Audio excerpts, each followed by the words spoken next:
এই সূরা তেলাওয়াত যারা করবে তাদের অনেক ফাজিলাত। এক নাম্বার ফাজিলাত হচ্ছে এই সূরাটা মানিআতুন মিন আযাবিল কবর। এই সূরা যারা তেলাওয়াত করবে তাদের কবরের আযাব হবে না। কবরে যাওয়া লাগবে কি লাগবে না? যাওয়া লাগবে না। কার কার হাত তোলেন? একজনও নাই। সবাই কবরে যাবেন। একদিন মাটির ভেতরে হবে ঘরে মন আমার, কেন বাঁধো দালান ঘর? প্রাণ পাখি উড়ে যাবে পিঞ্জর ছেড়ে, ধরা ধামে সবই রবে তুমি যাবে চলে।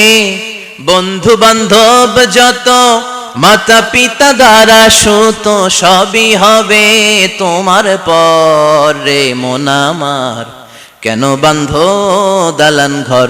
একদিন মাটির ভেতরে হবে ঘরে মন আমার, কেন বাঁধো দালান ঘর? চিল্লায় বলেন ঠিক কিনা? যাওয়া লাগবে, কেউ বাঁচতে পারবে না। দাদা চলে গেল, বাবা চলে গেল, মামা চলে গেল, আমারও যাওয়া লাগবে। সেলিব্রিটি চাই, আরো সম্পদের পাহাড় চাই। ব্যস্ত, আমরা মহা ব্যস্ত। এত ব্যস্ততা কিসের? স্টপ, থামেন, অনেক হয়েছে, আর না। বসেন, একটু ভাবেন। দাদা চলে গেল, বাবা চলে গেল, মামা চলে গেল, আমাকেও চলে যেতে হবে। মাঝে মাঝে কবরস্থানে যাবেন, যে একটু দেখবেন এই কবরস্থানে শিশুরা শুয়ে আছে, কিশোররা শুয়ে আছে, আপনার মতো তাগড়া যুবকরা শুয়ে আছে, ওদেরও রক্ত গরম ছিল আপনার মতো। আজ ওরা নাই, সব শেষ। আপনাকেও যেতে হবে। এই কবরে আমাদেরকে যেতে হবেই। কবরের প্রশ্নের উত্তর দিতে হবে। চিল্লায় বলেন ঠিক কিনা? কবরে প্রথম প্রশ্ন করা হবে, মার রব্বুক, তোমার রবের নাম কি? আমাদের রব কে? ওমা দীনুক, তোমার ধর্মের নাম কি? আমাদের ধর্মের নাম কি? বিশ্বনবীর চেহারা দেখিয়ে বলা হবে, এই লোকটাকে তুমি চিনো কিনা? চিনি না আমরা? চাঁদের চেয়ে সুন্দর তুমি, নবী আমার কমলিহি ওয়ালা, দু জাহানের বাদশাহ তুমি, প্যারা নবী সাল্লাল্লাহু আলা, দু জাহানের বাদশাহ তুমি, প্যারা নবী সাল্লাল্লাহু আলা, চাঁদের চেয়ে সুন্দর তুমি, নবী আমার কমলিহি ওয়ালা। সুবহানাল্লাহ পড়ে। আমাদেরকে জিজ্ঞেস করা হবে, রবকে? বলবো আল্লাহ।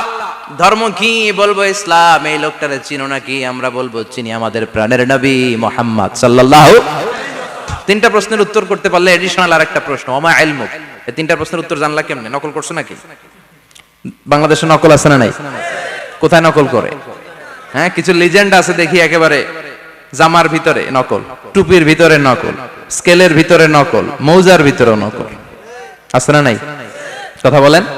ফেরেশতারা বলবে, তুমি তিনটা প্রশ্নের উত্তর করলে কি করে? আপনাকে বলতে হবে, আমি কোরআন থেকে শিখেছি, আমি হাদিস থেকে জেনেছি। চিল্লায় বলেন ঠিক কিনা? তখন ফেরেশতারা বলবে, আহলান ওয়া সাহলান, মারহাবান, কংগ্রাচুলেশন, তুমি উত্তর করতে পেরেছো। ইফসাহু লাহু কবরুহু ৭০ যিরান, আপনার কবরটারে ৭০ হাত লম্বা বানিয়ে দেয়া হবে। ইফতাহু লাহু বাবুন ইলাল জান্নাহ, জান্নাতের দিকে দরজা করে দেয়া হবে। ইলবাসু মিন লিবাসিল জান্নাহ, জান্নাতের পোশাক পরিয়ে দেয়া হবে। আর বলা হবে, নাম কানাউমিল আরুস, বাসর রাতে কনেকে নিয়ে বর যেমনি শান্তির ঘুম, আরামের ঘুম দেয়, তুমিও ঘুম দাও, ঘুমাও। You should get some sleep now, you are very tired man. ঘুমাও, অনেক হয়েছে, ঘুমাও। তোমার এই ঘুম কেউ ভাঙাবে না, ইসরাফিলের সিঙ্গার ফুৎকার ছাড়া। আল্লাহ লম্বা ঘুম যেন দিতে পারি, তৌফিক দাও। আর যারা ইসলাম বিরোধী, কোরআন বিরোধী, বিশ্বনবী বিরোধী, তাদেরকেও প্রশ্ন করা হবে, তোর রব কে? মার রব্বুক। সে বলবে, লা আদরি, আমি কিছু জানি না, আমি মাফ চাই, দোয়াও চাই। কথা কন, জানি না, আমি কিছুই মনে করতে পারছি না, আমি কিছু জানি না, আমার ধর্ম নাই, কর্ম নাই, আমার ধর্ম যার যার, উৎসব সবার, আমার কোনো ধর্ম টর্ম নাই, আমার কোনো নামাজ রোজা নাই, আমার কোনো রব নাই। দ্বিতীয় প্রশ্ন, ওমা দীনুক, তোর ধর্মের নাম কি? সে বলবে, ধর্ম কি? আমি জানি না, আমি ধর্মরে গালি দিতাম, আমি দুনিয়া ইসলাম রে বাস দিতাম, আমি আলেম ওলামাদের বিরোধিতা করতাম, আর শাহবাগের মঞ্চে উঠে ভাষণ দিতাম। আছে না নাই? সব গুমর ফাঁস হয়ে যাবে, ইয়াউমুত তাকাবুন। এরপর বিশ্বনবীর চেহারা দেখিয়ে বলা হবে, এই লোকটারা চিনো নাকি? সে বলবে, চিনি না, তবে আমার বন্ধুরা তার বিরুদ্ধে ব্লগে লিখতো, আমিও ব্যাড ব্যাড কমেন্টস করে দিতাম। এই লোকটার বিরুদ্ধে আমি কার্টুন বানাতাম, এই বিশ্বনবীর বিরুদ্ধে আমি কথা বলতাম, চিল্লায় বলেন ঠিক কিনা? ফেরেশতারা বলবে লা দারাইতা ওয়ালা তালাইতা, তুই তো কিছুই পারলি না, তুই তো কপাল পোড়া। ফায়ুত্রাকু বিমাতারিকা মিন হাদিদ, লোহার হাতুড়ি দিয়ে পিটিয়ে ওর মাসেলগুলো থেতলে ফেলা হবে। ওয়া ইউকালু লিল আরদি ইলতাইমি, কবরের দুই পাশের মাটির বলা হবে চাপ দে, এমন চাপ দিবে ফাতাখতালিফা আদলাউহু, ডান পাশের পাজরের হাড়টি বাম দিকে ঢুকে যাবে, বাম পাশের পাজরের হাড়টি ডান পাশে ঢুকে যাবে। কিয়ামত পর্যন্ত এই মারামারি চলবে। আল্লাহ এরকম ভয়ঙ্কর পরিস্থিতি থেকে আমাদেরকে বাঁচাও। ওই কবরের আযাব থেকে বাঁচার দরকার আছে না নাই? বিশ্বনবী বললেন যে ব্যক্তি রাত্রিবেলায় সূরাতুল মুলক তেলাওয়াত করবে তার কবরের আযাব হবে না। ইন্না হাযিহি সূরাতুন আযীমা মানিআতুন মিন আযাবিল কবর, এই সূরাটা এমন সূরা, সাধারণ কোন সূরা না। এই সূরাতুল মুলক যে রাত্রিবেলায় তেলাওয়াত করবে তার কবরের আযাব থেকে তারে বাঁচিয়ে দিবে কে? নাম্বার 1 ফাজিলাত, স্ট্যাটাস, মনে থাকবে তো? 2 নাম্বার স্ট্যাটাস শাফাআত লি সাহিবিহা, এই সূরাটা এই সূরার তেলাওয়াতকারীর জন্য কিয়ামতের দিন সুপারিশ করবে। কোরআন সুপারিশ করবে, চারটেখানি কথা না। কোরআন যদি আপনার বিরুদ্ধে দাঁড়ায় আপনার জান্নাত ক্যান্সেল, আর কোরআন যদি আপনার ব্যাপারে আল্লাহর কাছে রেকমেন্ডেশন করে জান্নাত আপনার জন্য ওয়াজিব করে দিবে কে? এজন্য বিশ্বনবী বললেন শাফাআত লি সাহিবিহা, কিয়ামতের দিন তেলাওয়াতকারীর জন্য আল্লাহর কাছে সুপারিশ করবে। 2টা গেল। 3 নাম্বার বিশ্বনবী বললেন খাসামাত আন সাহিবিহা, এই সূরাটা কিয়ামতের দিন এই সূরার তেলাওয়াতকারীর পক্ষ নিয়ে আল্লাহর সাথে ঝগড়া করা শুরু করে দিবে। আল্লাহর সাথে ডিবেট করবে, ঝগড়া করবে, যতক্ষণ না হাত্তা আদখালাহুল্লাহুল জান্নাহ, হাদিসের টেক্সট হচ্ছে যে যতক্ষণ না আল্লাহ তাআলা তাকে জান্নাতে না ঢুকায় ততক্ষণ ওই সূরার তেলাওয়াতকারীর পক্ষ নিয়ে আল্লাহর সাথে বিতর্ক, ঝগড়া, তর্ক চলতেই থাকবে। সুবহানাল্লাহ, আরো আসতে বলেন। আবার বিশ্বনবী বললেন মান ক্বারা বিহা ফি লাইলাতিন ফাকাদ আকসারা ওয়া আতওয়াবা, রাত্রিবেলা এই সূরাটা যে তেলাওয়াত করবে পুরো রাত্রিটারে বরকতময় করে দিবে কে? এজন্য বিশ্বনবী আবদার করে, আবেদন করে আমাদের কাছে বলে গিয়েছেন, আমি চাই আমার প্রতিটা উম্মতের হৃদয়ে এই সূরাটা গাঁথা থাক, আমি চাই আমার প্রতিটা উম্মতের সিনার ভিতরে এই সূরার 30টা আয়াত গ্রথিত করা থাক। সুবহানাল্লাহ পড়েন। মাত্র 30টা আয়াত মুখস্থ করতে রাজি আছেন? এক মাসে কয় দিন? প্রতিদিন একটা করে আয়াত মুখস্থ করলে এই সূরা মুখস্থ করতে লাগবে কয় দিন? হ্যাঁ, হোমওয়ার্ক, এটা আপনাদের বাড়ির কাজ। যেহেতু ক্লাসে হোমওয়ার্ক দেওয়া যায় না, আরবিতে বলে আল ওয়াজিব আল মানজিলি। আমি গতানুগতিক তাফসীর করি না, আমি সমাজের খুঁতগুলো ধরে ধরে ডিসকাশনের মতো আমি করি, বিভিন্ন জেলায় যে ওখানকার ইয়াংদের সাথেও বসি, কথা বলি, এটাই আমার তাফসীর, এটাই কোরআনের এক্সপ্লেনেশন এন্ড ইন্টারপ্রিটেশন, এতেই মানুষ উপকৃত হয় বেশি। চিল্লা এখন ঠিক কিনা? এটা আপনাদের বাড়ির কাজ, মাইথার দিয়া বাসীদের বাড়ির কাজ। হায়াতে আল্লাহ বাঁচায় রাখলে আবার কখনো দেখা হলে জিজ্ঞেস করবো যে মুলক মুখস্থ হয়েছে কিনা। কে কে মুখস্থ করবেন না হাত তোলেন? সবাই করবেন? এবার কে কে মুখস্থ করবেন হাত তুলে আমার আল্লাহর দেখান। আল্লাহ তুমি কবুল করো, আরো জোরে পড়েন আমিন। হাত নামান। এই সূরাটা it's an eye opener for you, এটা আপনার চোখ খুলে দিবে। এই সূরাটা আপনার চোখকে খুলে দিবে, আপনার ঘুমন্ত বিবেককে জাগিয়ে তুলবে। স্রষ্টার ব্যাপারে আপনার যদি কোনো সাসপিশন থাকে, সন্দেহ থাকে, এই সন্দেহের পাহাড়কে ভেঙে এই সূরা চুরমার করে দিবে। চিল্লায় বলেন সুবহানাল্লাহ। আল্লাহ ডেকে বলে গোলাম, কিছু কিছু নাস্তিক আছে আমারে খুঁজে পায় না, এরকম কপাল পোড়া নাদান নাস্তিক বাংলার জমিনেও আছে না নেই? এরা বলে আনসিন ইজ নাথিং, যেটা দেখা যায় না ওটা মানি না, বলে না? Do you see the air in the atmosphere, বাতাসে বায়ুমণ্ডলে যে বাতাস ঘুরে বেড়ায় এটাকে তুমি দেখো তো মানো কেন? Why do you believe on that? Why do you believe on air? বাতাস বিশ্বাস করস কেন? কপাল পোড়া নাস্তিকরা বাতাস মানে না, কথা কোন? Do you see the bad headache someone feel in his head and he is shouting? মাথার ব্যথায়, মাইগ্রেনের পেইনে যখন কেউ চিৎকার করে তার মাথার ব্যথা দেখা যায়। আমার এখন প্রচন্ড মাথা ব্যথা যদি হয় আপনারা দেখতে পাচ্ছেন তো, নাস্তিকরা কি মাইগ্রেনের পেইন বিশ্বাস করে না? মাথা ব্যথা বিশ্বাস করে কি করে না? বাতাস বিশ্বাস করে কি করে না? কয় আনসিন ইজ নাথিং, যেটা দেখি না ওটা বিশ্বাস করি না, কপাল পোড়া। আল্লাহ ডেকে বলে গোলাম আমার সৃষ্টির দিকে তাকা, আকাশের দিকে তাকা, বাতাসের দিকে তাকা, সাগরের দিকে তাকা। সাগরের মধ্যে আমি আল্লাহ আছি না নাই? বিশাল বড় বড় পাহাড়ের দিকে তাকা, ঝর্ণার দিকে তাকা, ঝর্ণার মধ্যে আমি আছি না নাই? ঝর্ণা ঝর্ণা ঝর্ণা রে বল না রে কার বিরহে পাগল পাড়া তুই, কার মিলনে ফুল ফসলে ভরা রে তোর দুকুল ভুই, কার মিলনে ফুল ফসলে ভরা রে তোর দুকুল ভুই, ঝর্ণা ঝর্ণা ঝর্ণা রে বল না রে কার বিরহে পাগল পাড়া তুই। সুবহানাল্লাহ পড়েন। ঝর্ণার দিকে তাকাও, সাগরের দিকে নজর করে দেখো, বিশাল পাহাড়ের দিকে নজর করে তাকাও, ওই পাহাড়ের মধ্যে আল্লাহরে খোঁজে বাবা, চিল্লায় বলেন ঠিক কিনা? এদিনে ইমাম আবু হানিফার হাতে হাত রেখে শাহাদা বাক্য পাঠ করেছে, সুবহানাল্লাহ পড়েন। ঝিনুকের ভেতর লুকিয়ে থাকে যেমন মতি, ঝিনুকের ভেতর লুকিয়ে থাকে যেমন মতি, কালমা শাহাদাতে আছে আল্লাহর জ্যোতি, কালমা শাহাদাতে আছে আল্লাহর জ্যোতি। সুবহানাল্লাহ পড়েন। এই জ্যোতি যার হৃদয়ে একবার টাচ করে তার জন্য জান্নাতকে খুলে দেয় কে? এজন্য এই সূরা পড়লে নাস্তিকরা নাস্তিক থাকবে না। নাস্তিকদের জন্য এখানে আল্লাহ মেডিসিন দিয়েছেন, কিছু ডোজ দিয়েছেন। আলহামদুলিল্লাহ পড়েন। এই সূরা থেকে আমরা কিছু সময় কথা শুনবো, শুনতে রাজি আছেন তো? সূরার নাম চিল্লায় বলেন কি নাম? মুলক। মুলক মানে কি? মুলক মানে রাজত্ব, মুলক মানে ক্ষমতা, মুলক মানে পাওয়ার, মুলক মানে কিংডম, মুলক মানে সভরেনিটি। সুবহানাল্লাহ পড়েন।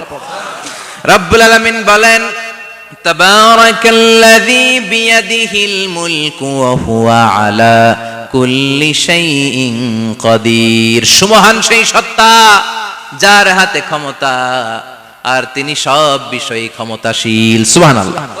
তাবারাকাল্লাযী বিয়াদিহিল মুলক, মহামহিম সে সত্তা, সুমহান সে সত্তা, বিয়াদিহিল মুলকু যার হাতে ক্ষমতা। ক্ষমতা কার হাতে? চিৎকার করে বলতে হবে কার হাতে? নাকি আমাদের হাতে, না সরকারের হাতে, পুলিশের হাতে, র্যাবের হাতে, মাশরাফির হাতে, হিরো আলমের হাতে? ক্ষমতা কার হাতে? ক্ষমতা শুধুমাত্র একজনের হাতে। চিল্লায় বলেন তিনি কে? আল্লাহর হাতে ক্ষমতা, আর তিনি হচ্ছেন সকল ক্ষমতার উৎস, centre of the all powers. সব ক্ষমতার উৎস কে? নাকি জনগণ?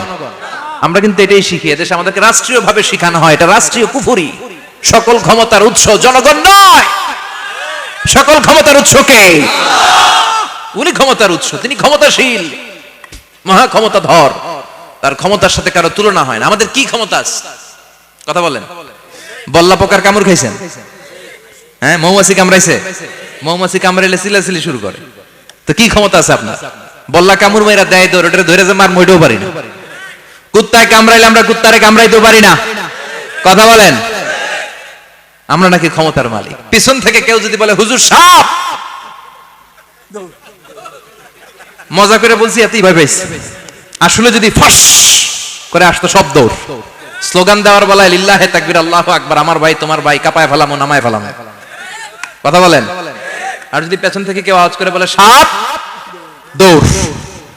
আপনারা কি দৌড় দিবেন? আমরা এদিক দিয়ে দৌড় দিব। কথা কন। চাচা আপন প্রাণ জীবন বাঁচানোর জন্য ভয়ে পাগল। সাপ লাগবে না, বাবা ব্যাং চিনেন? মাইথার দিয়ে নাই বোধহয়, আছে আছে। কি করে? খালি লাফায়। 10টা ভাও ব্যাং যদি ছেড়ে দেওয়া হয়, স্টেজে 2টা আর বাকি 8টা এদিকে, ভাও ব্যাং আর কি লাভ দিবে? এর সে লাফালাফি শুরু করবো আমরা। কথা বলেন। আর আমরা দাবি করি আমরা ক্ষমতার উৎস। কোনো ক্ষমতা নাই।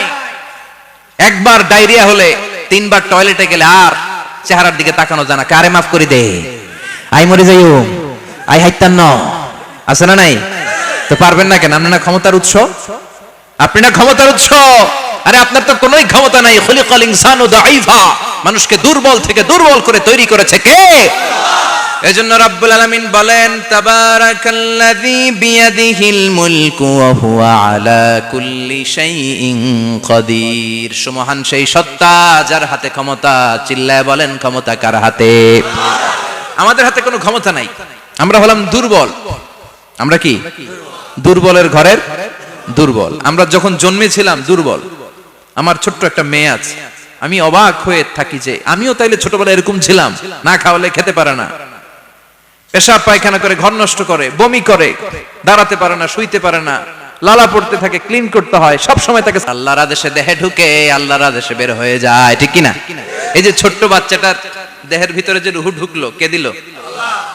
120 দিনের আগে মানব শিশুর দেহের ভিতরে কিন্তু রূহের ফুৎকার হয় না। সহিহ বুখারীর বর্ণনা। 40 40 40 3 40 কত কথা বলেন? প্রথম 40 থাকে নুতফা, তারপরের 40 হয় আলাকা, তারপরের 40 হয় মুদগা, sperm drop, blood clot and then the little flesh. ছোট্ট নাপাক পানি ছিলাম, শুক্রাণু ছিলাম আমরা। কি ছিলাম? শুক্রও ছিলাম না, শুক্রাণু, শুক্রের অণু।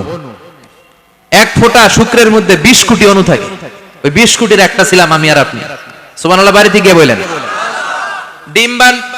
ডিম্ব আমরা ছিলাম না, আমরা ছিলাম ডিম্বাণু। ডিম্বের এই ডিম্বাণু আর শুক্রাণু দুইটা মিলে আল্লাহ আমাদেরকে বানায় ফেললেন জাইগট, সেখান থেকে এমব্রয়ো, তারপরে আস্তে আস্তে ইনিশিয়াল স্টেজগুলো শেষে একটার পর একটা স্টেজ পার করে তিনি আমাদেরকে বানালেন আলাকা, সেখান থেকে মুদগা, আমাদের দেহের ভেতরে তিনি স্কেলিটন ভরে দিলেন, কঙ্কাল, মাথার স্কাল দিলেন, খুলি দিলেন, নাক কান গলা দিলেন, আমার রেসপিরেটরি সিস্টেম চালু করে দিলেন। কত ছোট ছিলাম আমি, ক্ষুদ্র ছিলাম আমি।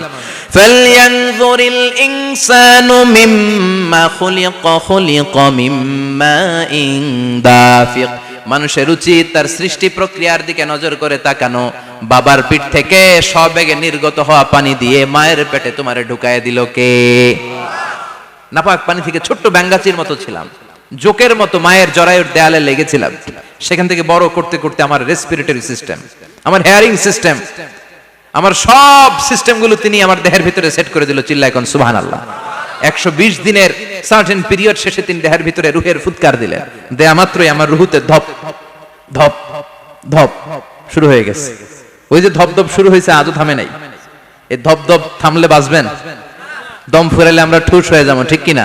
হায় রে মানুষ রঙিন ফানুষ, দম ফুরাইলে তবু তো ভাই কারোরই নাই একটুখানি। হায় রে মানুষ রঙিন ফানুষ, রঙিন ফানুষ, হায় রে মানুষ। সুবহানাল্লাহ বলেন। সে আল্লাহ বললেন, গোলাম, জীবন আর মরণের মাঝখানে আমি তৈরি করেছি রুহু। পৃথিবীর বিজ্ঞানীরা সব বানাতে পারে, কম্পিউটার বানাতে পারে, প্লেন বানাতে পারে, হেলিকপ্টার বানাতে পারে, রকেট বানাতে পারে, কিন্তু গোটা বিশ্বের সব বিজ্ঞানীরা মিলে কি রুহু বানাতে পারে নাকি? কথা বলেন। গত বছর সোফিয়া নামে একটা রোবট আসছিল না? কথা কন।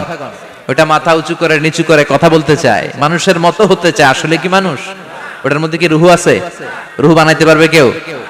এই রুহু নিয়ে যে কত গবেষণা, মুমূর্ষ রোগীদের উপর গবেষণা চালিয়েছে অনেক। বুলেট প্রুফ গ্লাসের ভিতরে মুমূর্ষ রোগীকে রেখে রেখে তারা চেক করতে চেয়েছে আমেরিকান বিজ্ঞানীরা যে রুহু কোন দিক দিয়ে বের হয়। তারা ওজন করে দেখে, মানুষ মরে গেলে কোন লাশের ওজন বেড়ে যায়, কোন লাশের ওজন কমে যায়। যেটাতে কমে গেছে 2-1 কেজি কমে যায়, তার অবাক। কিরে, আগে ছিল 80 কেজি, এখন হইছে 78 কেজি, তার মানে 2 কেজি না, এটাই রুহু। এটাই কি? এটা হচ্ছে গবেষণার ধাপ। অনেকগুলো মডিউল তারা আনে, অনেক মুমূর্ষ রোগীকে গ্লাস ফিটিং করা, ইন্টেনসিভ কেয়ারে রেখে তারা অবজার্ভ করে, আর অক্সিজেন মাস্ক খুলে দিয়ে তারা দেখে যে লোকটা ছটফট করে কিভাবে মরে। মরার আগে ওজন মাপ ছিল 80 কেজি, মরে গেছে পরে আবার ওজন দিয়ে দেখে 78 কেজি।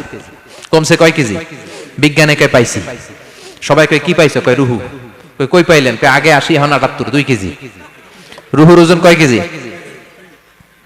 তো বিজ্ঞানীদের সিস্টেম হচ্ছে যে কোনো একটা বিষয়ের উপর গবেষণা চালালে তারা পূর্ণাঙ্গ ডিসিশনে পৌঁছতে পারে না। They couldn't jump to the final conclusion just on one module, based on one module they cannot do it.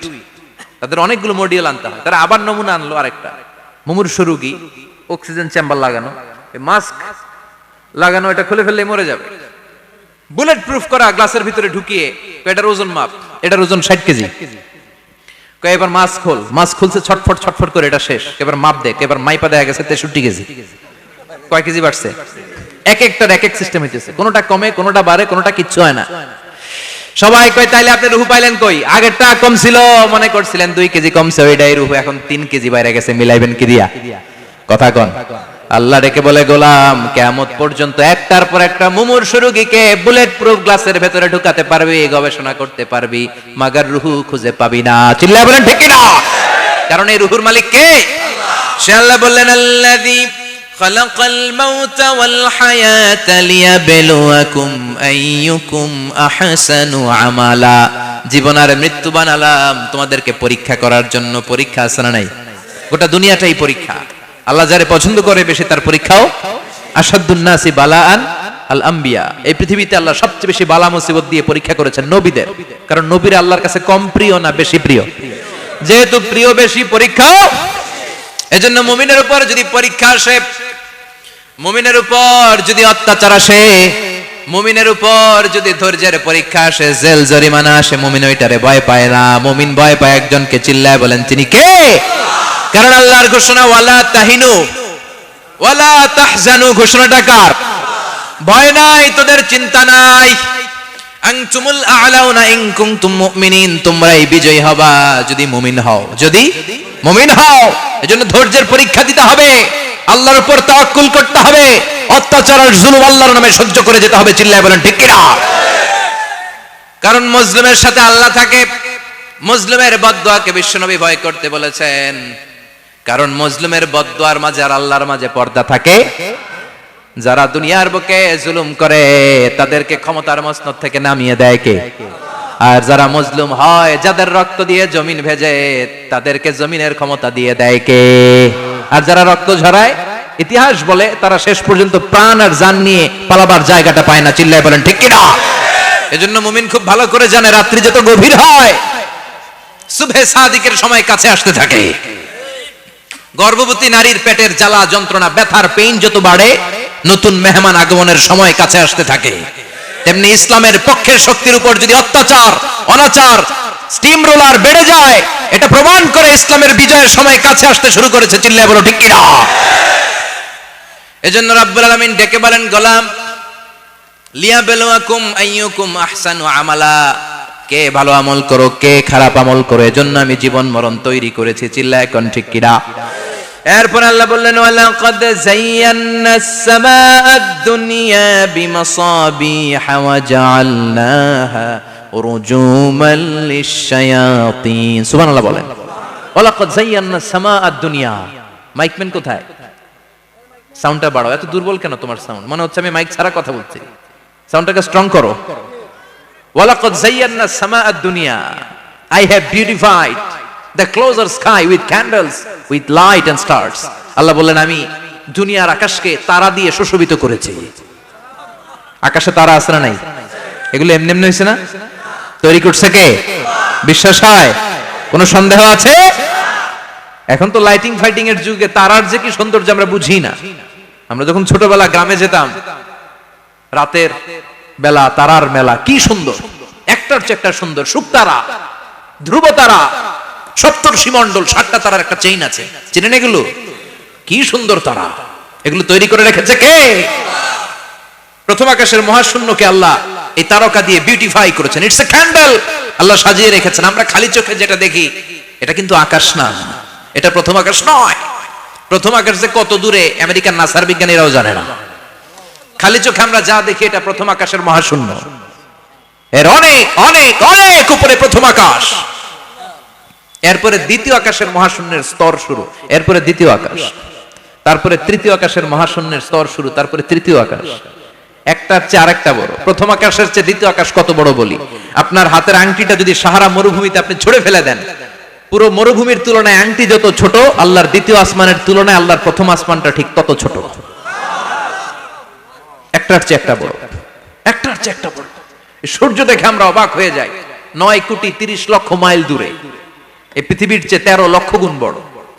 এটার সানশাইন, আলো আসতে পৃথিবীতে 8 মিনিট 18 সেকেন্ড লেগে যায়। আমরা মনে করছি সূর্যই বড়। আমরা বসে আছি মাইথার দিয়াতে, তাই না? এই জায়গাটার নাম কি? মাইথার দিয়া। কি খালি এতটুকু প্যান্ডেলের সমান? কত বড় মাইথার দিয়া! এই পুরো মাইথার দিয়া কোন থানায় পড়ছে? দাউদকান্দি। দাউদকান্দি হচ্ছে কুমিল্লার 16টা থানার একটা, ঠিক কিনা? 16 থানা মিলে কুমিল্লার একটা জেলা। এরকম কয়টা জেলা আছে? 64 জেলা। এই 64 জেলা মিলে আমাদের সুজলা সুফলা, শস্য শ্যামলা, ডিজিটাল বাংলাদেশ। কথা কন। আর বাংলাদেশ হচ্ছে পৃথিবীর সবচাইতে বড় দেশ। হ্যাঁ, 64 জেলা, এরপরে ছোট।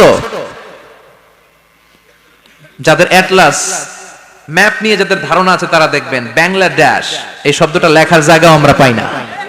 মানচিত্রে বাংলাদেশ শব্দটা লেখার জায়গা পায় না। বিআরএ উঠে যায় ইন্ডিয়ার উপর, আর ডিএসএইচ উঠে যায় আবার ইন্ডিয়ার উপর। মাঝখানের 2টা অক্ষর বাংলাদেশের উপরে পড়ে। চিল্লায় বলেন ঠিক কিনা? কত ছোট দেশ।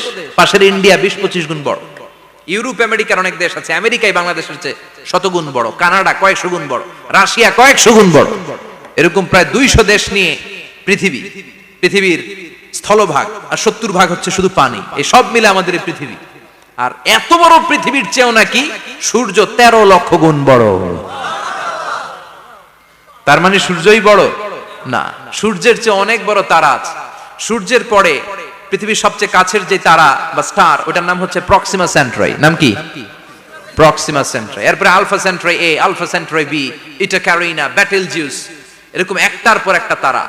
যেই সূর্য পৃথিবীর চেয়ে 13 লক্ষ গুণ বড়, বেটেলজিউস নামে একটা তারা আছে, ওটা সূর্যের চেয়ে 33 কোটি গুণ বড়। তার মানে কি বেটেলজিউসই সবচেয়ে বড় না, ছোট্ট একটা তারা। এই বেটেলজিউসকে খেয়ে ফেলাইতে পারে এরকম হাজার কোটি গুণ বড় সাইজের তারা আছে না নাই? এরকম কয়েক বিলিয়ন তারা নিয়ে আমাদের গ্যালাক্সি গঠিত। আমাদের গ্যালাক্সি, এটার নাম মিল্কি ওয়ে। এটার নাম কি? আমাদের গ্যালাক্সি। এই গ্যালাক্সিতে আমাদের অবস্থান। এরকম কত হাজার কোটি গ্যালাক্সি আছে আমেরিকার নাসার বিজ্ঞানীরাও জানে না। আমাদের গ্যালাক্সির সবচেয়ে কাছের যে গ্যালাক্সি, ওই গ্যালাক্সিটার নাম হচ্ছে অ্যান্ড্রোমেডা। কি নাম? অ্যান্ড্রোমেডা। আমাদের গ্যালাক্সি থেকে কেউ যদি কাছের গ্যালাক্সি অ্যান্ড্রোমেডাতে যেতে চায়, তার 2.5 মিলিয়ন লাইট ইয়ার্স সময় লেগে যাবে। কথাটা কঠিন হয়ে গেছে, আমি ভেঙে বলি, তারপরে সুবহানাল্লাহ কইবেন। আমাদের গ্যালাক্সির নাম মিল্কি ওয়ে। মিল্কি ওয়ে থেকে যদি কেউ অ্যান্ড্রোমেডাতে যেতে যায়, কত সময় লাগবে? 2.5 million light year. Light year মানে আলোকবর্ষ। আলোর গতিতে যদি ছোটা যায়, 2.5 মিলিয়ন মানে হচ্ছে প্রায় 25 লক্ষ। তাহলে পৃথিবীতে সবচেয়ে দ্রুতগামী যে বিষয়টা আবিষ্কৃত হয়েছে সেটা হচ্ছে আলো। এই যে লাইট মারলে যে ছুটে, এই লাইট প্রতি সেকেন্ডে 1,86,000 মাইল বেগে ছুটতে পারে। 1 মিনিটে না, 1 ঘন্টায় না, 1 মিনিটে না, 1 সেকেন্ডে আলো চলে যায় কয় mile? 1,86,000। Could you imagine that? আপনি কল্পনা করতে পারেন? হয়তো মাথা নাড়াইতেছেন। এটা কি কল্পনা করা যাবে? আমার তো তার ছিঁড়ে যাচ্ছে। 1 সেকেন্ডে নাকি আলো ছুটে 1,86,000 মাইল বেগে। 1 সেকেন্ড শব্দ কইতে তো 2 সেকেন্ড লাগে। কথা কোন? এর মধ্যে আলো চলে গেছে 1,86,000 মাইল। তো কোন রকেট যদি আপনি পান, যে রকেট দিয়ে সেকেন্ডে 1,86,000 মাইল বেগে রকেটটা ছুটবে প্রতি সেকেন্ডে, খেয়াল করেন, ঘন্টায় না, মিনিটে না, কিসে? সেকেন্ডে। যে রকেটটা সেকেন্ডে 1,86,000 মাইল বেগে ছুটবে, ওই রকেটটা দিয়ে আমাদের গ্যালাক্সি থেকে আমাদের পাশের গ্যালাক্সি অ্যান্ড্রোমেডাতে পৌঁছতে আপনার 25 লক্ষ বছর লেগে যাবে। সুবহানাল্লাহ বাড়িতে গিয়ে বলেন। এরকম বিশাল বিশাল তারা দিয়ে আমাদের আকাশটারে বিউটিফাই করেছে কে? এজন্য আল্লাহ বললেন, ওয়ালাকাদ যায়্যানাস সামাআদ দুনিয়া বিমাসাবিহা ওয়া জাআলনাহা রুজুমান লিশ-শায়াতিন। আমি এই দুনিয়ার আকাশটারে সুন্দর সুন্দর তারকারাজি লাইটের মতো সেটিং করে সুশোভিত করেছি। আবার এই তারকা দিয়ে আমি শয়তানদেরকে প্রহারও করেছি। সুবহানাল্লাহ। শয়তানদেরকে আল্লাহ তারা মেরে আঘাত করে। সুবহানাল্লাহ বলেন। এরপরে এই সূরার প্রথম রুকুর শেষে আল্লাহ বললেন, ওয়াসিররু কাওলাকুম আও ইজহারু বিহি ইন্নাহু আলিমুম বিযাতিস সুদূর আলা ইয়ালামু মান খালাকা ওয়া হুয়াল লাতীফুল খাবীর। আল্লাহ বললেন, ওয়াসিররু কাওলাকুম, তোমরা যদি গোপনে কথা বলো, আও ইজহারু বিহি, কিংবা স্পষ্ট করে বলো, সব শুনে কে? আপনি যেমনি বলেন শুনবে কে? বলেনই নাই, শুধু মনে মনে ভাবছেন, শুনবে কে? সুবহানাল্লাহ কইবেন না? সাত আকাশের উপরে, আরশের উপরে তার অবস্থান, সাত জমিনের নিচে কোন গোপনতম প্রকোষ্ঠে, কোন ছোট্ট বাক্সের ভেতরে যদি কোনো পিঁপড়া, পিপিলিকা নীরবে হেঁটে যায়, আল্লাহ বলে আমি ওই পিঁপড়ার হেঁটে চলার পায়ের আওয়াজটাও শুনতে পাই। এজন্য কেউ যেটা শোনে না, শুনে কে? এরপর আল্লাহ বললেন, হুয়াল্লাযী জাআলা লাকুমুল আরদা যালুলান ফামশু ফি মানাকিবিহা ওয়া কুলু মির রিজকি ওয়া ইলাইহিন নুশুর। সুবহানাল্লাহ বলেন। আল্লাহ ডেকে বললেন, গোলাম, তোমাদের জন্য জমিনটারে আমি বিছানা বানিয়েছি। আল্লাযী জাআলা লাকুমুল আরদা ফিরাশা, জমিনটারে বিছানা বানিয়েছে কে? এই বিছানার মতো সমতল জমিন দিয়ে তোমরা হেঁটে বেড়াও, চলে বেড়াও, হেলে দুলে পড়ার সুযোগ নাই, ঠিক কি না? এই যে মাইথার দিয়ার আজকের যে ময়দান, এটা যদি বিছানার মতো সমান না হয়তো বসতে পারতেন? কথা কোন? এই ময়দানের প্যান্ডেলের এদিক দিয়ে উঁচা, এদিক দিয়ে গর্ত, এদিক দিয়ে নিচা, এদিক দিয়ে খাড়া, কেমন হইতো? কথা কোন? কেউ আমার দেখতো, কেউ দেখতো না, কেউ দাঁড়াইয়া, কেউ বৈশা, আছে না নাই? কিন্তু জমিনটারে সমতল বানালো কে? আপনি যদি বিমান থেকে যদি আপনি দেখেন, বিমানের গ্লাস দিয়ে, জানলা দিয়ে যদি আপনি নিচের দিকে তাকান, আপনি দেখবেন মনে হবে পুরো জমিনটাকে আল্লাহ সবুজ কার্পেট দিয়ে কার্পেটিং করে রেখেছে। এই সৌন্দর্য দিয়েছে কে? আবার রব্বুল আলামিন বলেন জমিনটারে সমান দেখে, কার্পেটিং দেখে মনে করো না তোমরা বেঁচে গিয়েছো। আমার দেয়া বিধান আমার জমিনে যদি কায়েম করতে না পারো, এই কার্পেটিং করা জমিনের ভেতরে আযাব আছে না নাই? এই পুরো জমিনের ভেতরে আছে আগুন আর আগুন।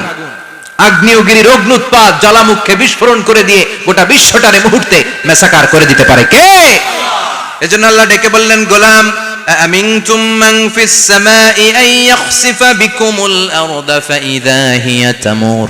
তোমরা কি ভেবেছো নাকি বেঁচে যাবা? আমি চাইলেই পুরো জমিনটারে কাঁপিয়ে দিতে পারি। আইয়াখসিফা বিকুমুল আরদ, খাসাফ মানে ল্যান্ডস্লাইড। খাসাফ মানে কি? ল্যান্ডস্লাইড, ভূমিধস, ভূকম্পন, আর্থকোয়েক আছে না নাই? বাংলাদেশে তো ভূমিকম্প হয় না, না টের পাইছেন? মাঝে মাঝে মাঝরাতে হয় না?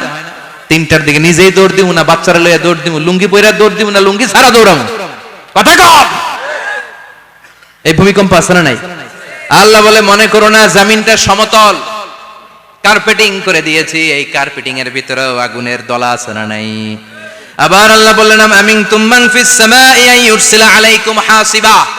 নিচে যেমনি কার্পেটিং করা জমিনের ভেতরে অগ্নুৎপাত রেখে দিয়েছি, মাথার উপর থেকে আযাব দেওয়ার সুযোগ আছে না নাই? চাইলে আল্লাহ অগ্নি বৃষ্টি দিতে পারে, আগুন বৃষ্টি দিতে পারে, থান্ডার বজ্রপাত দিতে পারে। আপনারা লূত আলাইহিস সালামের কওমের নাম শুনেছেন?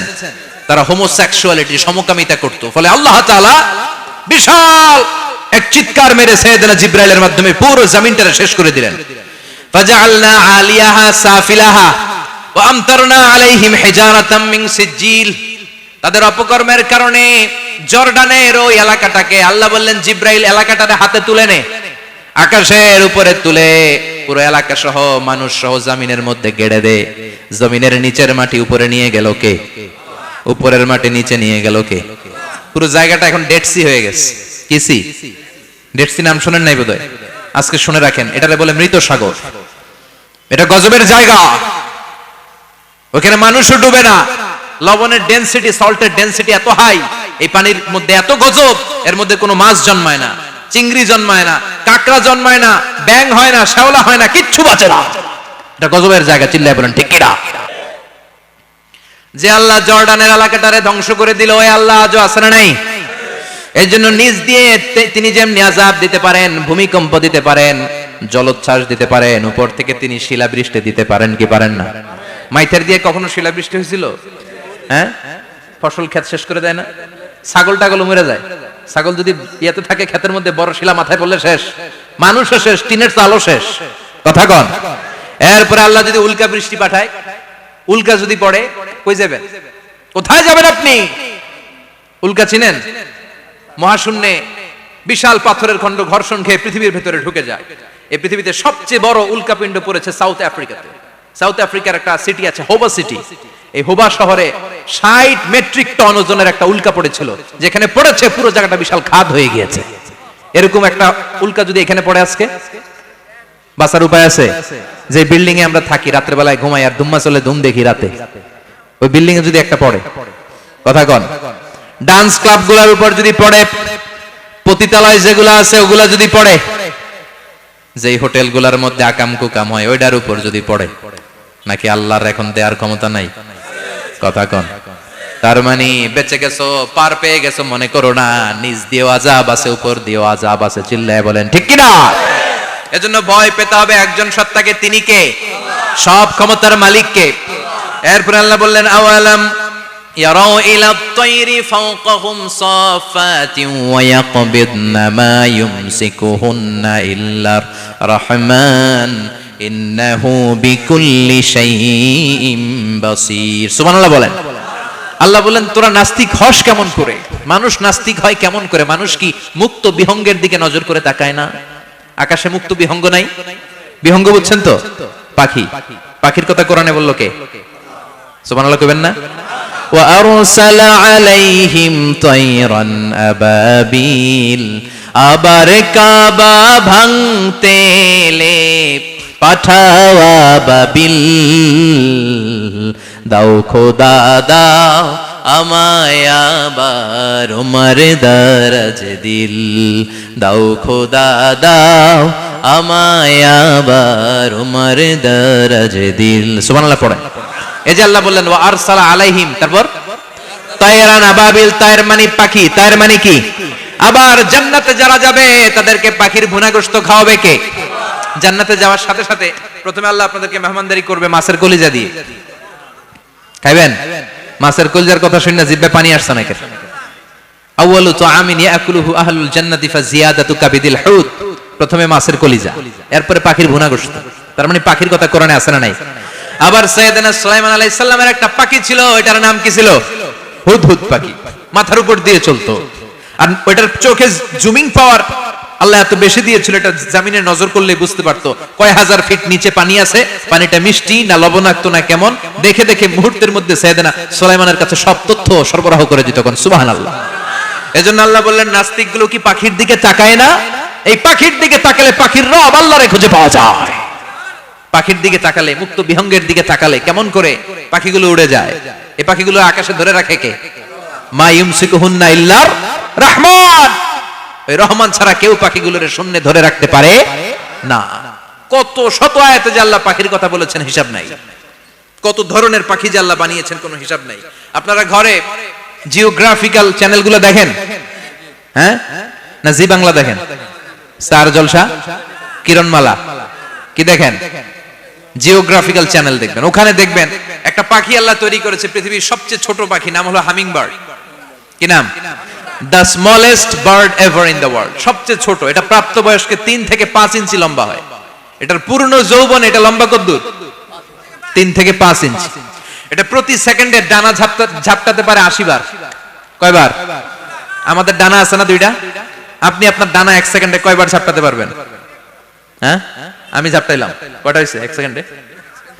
হ্যাঁ, 3টা 4টা ঝাপটা দিতেই আমার সেকেন্ড শেষ। কিন্তু এই পাখিটা প্রতি সেকেন্ডে তার 2 পাখা ঝাপটায় কয়বার? পৃথিবীর সব পাখি সামনে ওড়ে, তো এই পাখি সামনে যেমনি ওড়ে, এট দ্য সেম টাইম এই পাখি পিছনের দিকে উঠতে পারে। সুবহানাল্লাহ। বাড়িতে যাই বললেন। ইউরোপের আল্পস পর্বতমালায় গুগল করবেন যে আজকে গুগলে লিখবেন যে আলপিন সুইফট একটা পাখি আছে। এই পাখিটা একবার যখন শূন্যে উড়াল দেয়, উড়ন্ত অবস্থায় এটা আকাশে 6 মাস থাকতে পারে। আকাশের মেঘের আপ থেকে পানি খায়, শূন্যে ভেসে বেড়ানো পোকামাকড় ধরে খেয়ে বেঁচে থাকে। 6 মাস পরে একবার জমিনে ল্যান্ড করে, নামে কয়েকদিন থেকে আবার উড়াল মারে, আবার উড়াল মারলে আবার 6 মাস। আলপিন সুইফট। আরেকটা পাখি আছে, অদ্ভুত পাখি, নাম হোমা বার্ড। এই হোমা বার্ড উড়ন্ত অবস্থায় ডিম পেড়ে দেয়, আর ওই ডিমটা জমিনে পড়ার আগেই মাঝখানে ডিম ফেটে বাচ্চা বেরোয়, বাচ্চা উঠতে শুরু করে দেয়। এই পাখিগুলোর কথা কোরআনে আছে না নাই? এজন্য আল্লাহ বললেন আওয়ালাম ইয়ারাউ ইলাত তাইরি ফাওকাহুম সাফাতিন ওয়া ইয়াকবিদনা মা ইউমসিকুহুন্না ইল্লার রহমান ইন্নাহু বিকুল্লি শাইইন বাসীর। আল্লাহ বললেন নাস্তিকগুলো কি পাখির দিকে নজর করে তাকায় না? পাখির দিকে নজর করে যদি তাকায় তখন পাখির রব আল্লাহরে খুঁজে পাবে। চিল্লায় বলেন ঠিক কিনা? পাখিকে আরবিতে বললে তয়ের। সবাই বলেন পাখির আরবি কি? বিমানের আরবিও তয়ের। পাখি আরবি যা, বিমান আরবিও। এই পাখি নিয়ে গবেষণা করে বিমান বানাইছে। সুবহানাল্লাহ কইবেন না? আমরা বানাই নাই, আমরা তো খোঁচাখুচিতে ব্যস্ত, আমরা আছি ফতুয়া নিয়ে ব্যস্ত। তুই 20 কারণে কাফের, তোর চাচা 90 কারণে কাফের। তোর চাচা মরলে যেই জায়গায় কবর দেয়া হবে, ওই কবরের মাটির উপরে যে ঘাস উঠবে, ওই ঘাস যে গরু খাবে, ওই গরুর দুধ যে খাবে, ও কাফের। আছে না নাই? খালি কাফের ফতুয়া দেয় ব্যস্ত। আমরা ফতুয়া নিয়ে রইলাম, আর ওরা সব আবিষ্কার করে ফেললো। উইলবার রাইট আর অরভিল রাইট, এই 2 ভাই 1903 সালে এই বিমান আবিষ্কার করেছে এই আয়াতের উপর গবেষণা করে। আওয়ালাম ইয়ারাউ ইলাত তাইর। ওরা কি পাখি নিয়ে ভাবে না? আমাদের তো ভাবার সময় নেই, আমরা আছি মদ নিয়ে আর নারী নিয়ে আর জুয়াবাজি নিয়ে। চিল্লায় বলেন ঠিক কিনা? এমন অনেক মন্ত্রীদের হোটেল আছে যেখানে পতিতালয়ের আড্ডাখানা। চিল্লায় বলো ঠিক কিনা? মুসলমান রাজ মদ আর নারী নিয়ে ব্যস্ত, আর ইহুদি খ্রিস্টানরা আমাদের সব ঐতিহ্যকে ধারণ করেছে। উইলবার রাইট অরভিল রাইট গবেষণা শুরু করে দিল। পাহাড়ে শুয়ে শুয়ে 2 ভাই খালি পাখির ছবি আঁকে, কেমনে পাখিগুলোর ডানা ঝাপটা মেরে ওঠে, কেমনে নামে। গবেষণা করতে করতে করতে প্লেন বানায় ফেললো 1903 সালে। আজ থেকে 100 বছর আগের স্টোরি শোনাচ্ছি আপনাদের। তখনকার বিমান এখনকার বিমানের মতো ছিল না। আপনি দেখবেন যে শুরুতে বিমান কেমন ছিল। শুরুতে ভাঙ্গাচুরা 2টা পাখা নিয়ে একটু উড়ে আবার ধপাস করে পড়ে, কিন্তু আশা হারায় নাই। আবার উড়ে ধপাস করে পড়ে। আমেরিকাতে সুবিধা করতে পারেনি, ফ্রান্সের এক কিং তাদেরকে ডোনেট করেছে বিপুল অঙ্কের টাকা দিয়ে। তারা প্রথম ফ্রান্সের একটা শহর থেকে আরেকটা শহরে পৃথিবীর প্রথম প্যাসেঞ্জার প্লেন নিরাপদে ল্যান্ড করেছে। মানুষের উড়ার স্বপ্ন সফল হতে শুরু করলো। এখন বিভিন্ন ধরনের বিমান একটার পর একটা শুরু হয়েছে। এই পৃথিবীর সবচাইতে দ্রুতগামী যে বিমানটা আগে ছিল নাম ছিল কনকর্ড, যাত্রীবাহী বিমান। এটার পরে এখন একটা বাইরে হইছে বোম সুপারসনিক। কি নাম?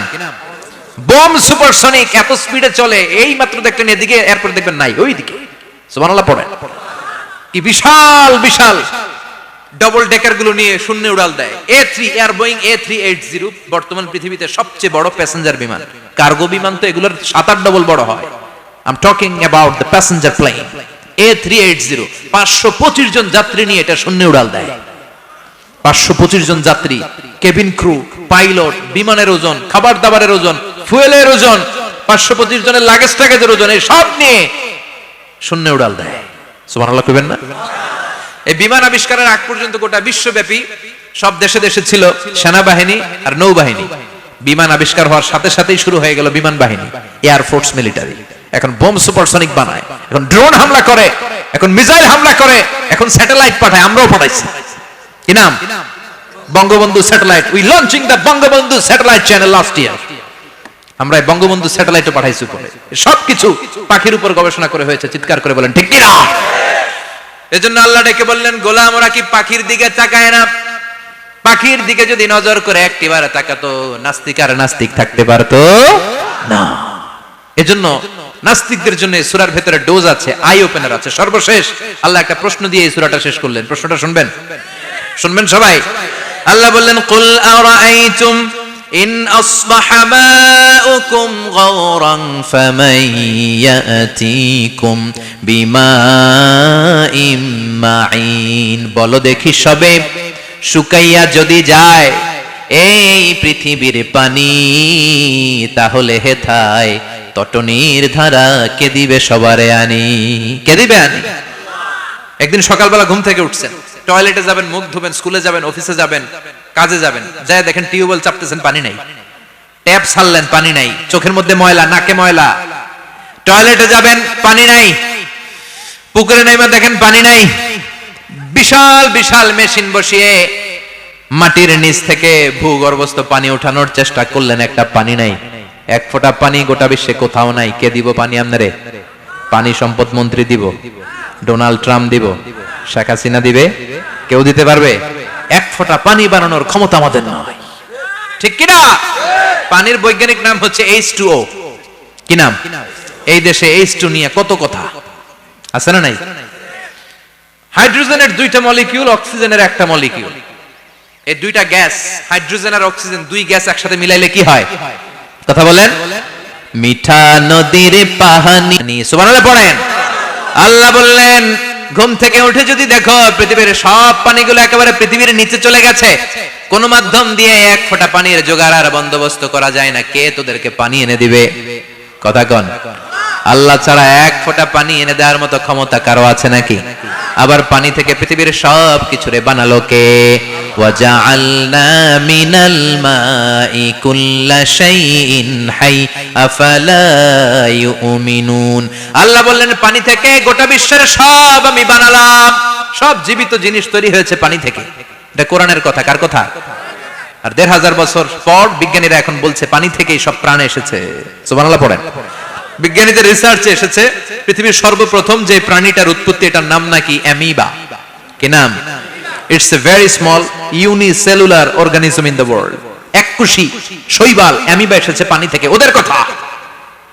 তারপরে এসেছে জুপ্লাঙ্কটন, ফাইটোপ্লাঙ্কটন, ব্যাকটেরিয়া প্লাঙ্কটন, একটার পর একটা ডেভেলপ করেছে। সব এসেছে পানি থেকে। পানি নাই তো কিচ্ছু নাই। পানি হচ্ছে প্রাণের ব্লুপ্রিন্ট। চিল্লায় বলেন ঠিক কিনা? পানির মধ্যে সব প্রাণের অস্তিত্ব রেখে দিয়েছে কে? আবার ফলের মধ্যে আল্লাহ পানি দিয়ে বললেন, আন্না সাবাবনাল মাআ সাব্বা। যেখানে যতটুকু পানির দরকার, রসের দরকার, সব রস দিল কে? ক্ষীরার ভিতরে পানি আছে না নাই? কলার ভিতরে, আপেলের ভিতরে, তরমুজ, তরমুজ তো পুরাই পানি। কথা গন। ডাবের ভিতরে কে দিল? নাকি আমনে বানাইছেন? কেউ বানাতে পারে? এই পানিগুলো দিল কে? আবার আল্লাহ বললেন মারাজাল বাহরাইনি ইয়ালতাকিয়ানি বাইনাহুমা বারযাখুল লা ইয়াবগিয়ান ফাবিআইয়ি আলাই রাব্বিকুমা তুকাযযিবান। দুই দিকে সাগর বয়ে যায়, একদিকে এলো না পানি, একদিকে মিঠা পানি, একসাথে সাগরটা বয়ে যায়, কিন্তু মাঝখানে এমন ব্লকেজ, একটার পানি আর একটার সাথে মিশে না, আটকায় রাখলো কে? দেখছেন আপনারা কোথাও এটা? কই দেখছিলেন? গোয়ালন্দ, বুড়িগঙ্গার এখানে একসাথে পানি বয়ে যায়, এই জায়গায় পানি এই জায়গায় পানি মিলে না, মিশে না। দাউদকান্দির এখানেও আছে, মিশে না।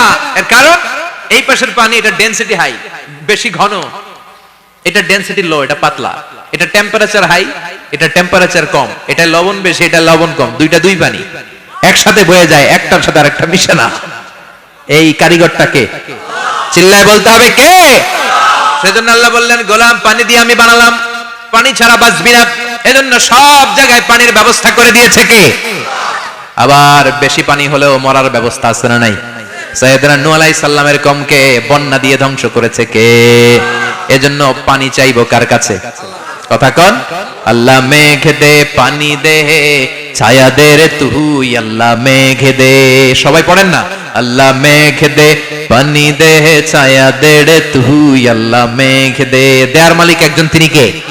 চাইতে হবে কার কাছে? সব ক্ষমতার মালিক কে? নাকি আমরা? আমরা ক্ষমতার মালিক। আর জীবনে কোনোদিন বলবেন মানুষ সকল ক্ষমতার উৎস, এই কথা কোনোদিন বলা যাবে? সকল ক্ষমতার একচ্ছত্র নিরঙ্কুশ মালিকানা একজনের, চিৎকার করে বলতে হবে তিনি কে? বিপদে আপদে সবসময় আমরা তার কাছে চাইবো, তার কাছে ফিরবো। আল্লাহ আমাদের সবাইকে কথাগুলো বুঝে আর আমল করার তৌফিক দান করুন। আরো জোরে পড়েন আমিন। দোয়া করে দিব। যতগুলো কথা বললাম কোরআন সুন্নাহর আলোকে বলেছি, বানিয়ে কিছু বলি নাই। তারপরেও আমার মনের অজান্তে কোন মিস ইনফরমেশন যদি আমার মুখ ফসকে বেরিয়ে যায়, সেগুলো যেন আল্লাহ তাআলা আপনাদের স্মৃতিপট থেকে মুছে দেয়। পড়েন আমিন। সত্য সুন্দর হকের পক্ষে যা বললাম তার সব যেন আল্লাহ আমাদের সবাইকে আমলের তৌফিক দান করে। আমরা পড়ি আমিন। আল্লাহুম্মা আমিন। ইয়া রাব্বি লাকাল হামদু কামা ইয়ানবাগি লিজালালি ওয়াজহিকা ওয়া আযীমি সুলতানিক, লাকাল হামদু বিল ঈমান, লাকাল হামদু বিল ইসলাম, লাকাল হামদু বিল কুরআন। اللهم اجعل حزاننا وذهاب همومنا وغمومنا واجعله شفيعنا يوم الحساب وارزقنا تلاوته آناء الليل وأطراف النهار.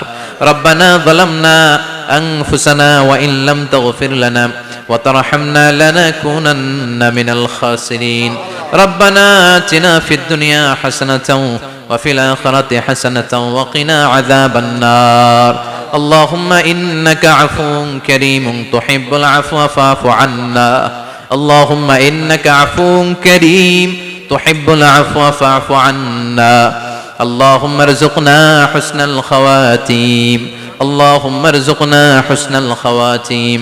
اللهم أعنا على ذكرك وشكرك وحسن عبادتك.